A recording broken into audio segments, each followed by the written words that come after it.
Hi, I'm Joy Janduza, founder and CEO of Postcard Mania. You are about to watch an interview with longtime branding and marketing expert David Brier.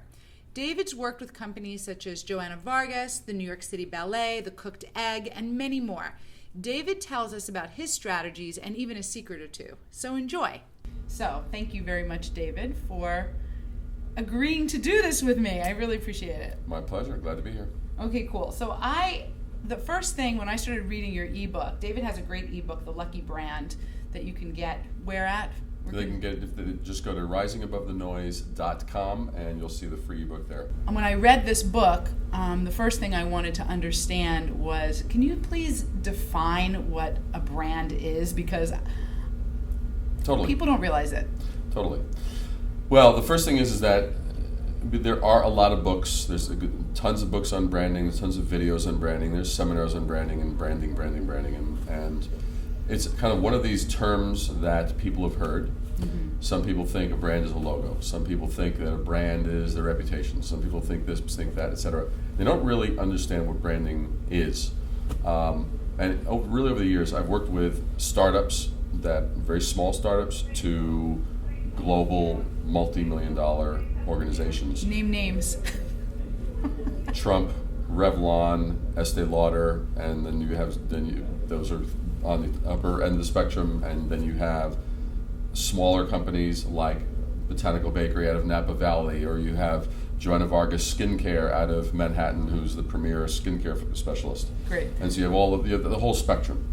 And so one of the things that I found was that there was a lack of understanding on why you even did branding and what problem it solved.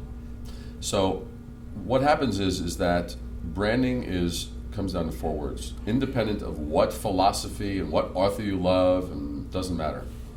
It is the art of differentiation. It's actually what branding is. Under that definition, you have a lot of disciplines. You have design, you have copy, you have color, you have the choice of imagery, you have all of those things that together, choreographed properly, if they achieve you standing out in the marketplace, they are part of branding. If they result in you blending in, where you're kind of like the same as everyone else, you're failing to actually brand yourself, because people and consumers, whether you and I are buying something for our businesses or buying something for ourselves, whether it's personal or otherwise, we will notice a point of differentiation. We will notice that thing that stands apart. One of the things you said in your ebook was to give people reality on how they have branded, whether they know it or not, is like in high school when we start to want to meet somebody. Explain that one, because that was really real to me. Not for me personally, of course. No, but we all knew someone that was real for. Yeah, yeah. So this is funny. I mean, the basic thing is that you can't. It comes back to the factor of sort of blending in and just sort of wanting to sort of just be the same as, and that's the exact opposite of what actually is going to allow you or I to notice somebody and say, "Ooh, that person actually is going to stand apart," and. You can be known for good things, you can be known for bad things, you could be, obviously, there's all of that.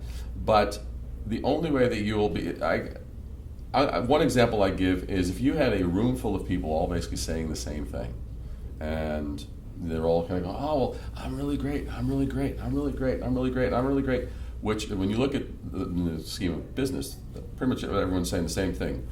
No business ever comes along and says, "Hey, by the way, we're pretty mediocre and I'd like to actually pitch you right now." They don't do that. It's like, "No, we're the best, and we have the best people, and we have the best this, we have the best that." Well, if you have this sea of noise with all of these similar promises and similar claims and similar traits and all these various things, how are you going to actually stand apart and never get noticed? And in that particular circumstance, I liken it to, you would have just this sea of noise with all of these claims. What if one of those people actually just held up an orange flag and they weren't screaming to and adding to the noise, they just went like that with just an orange flag.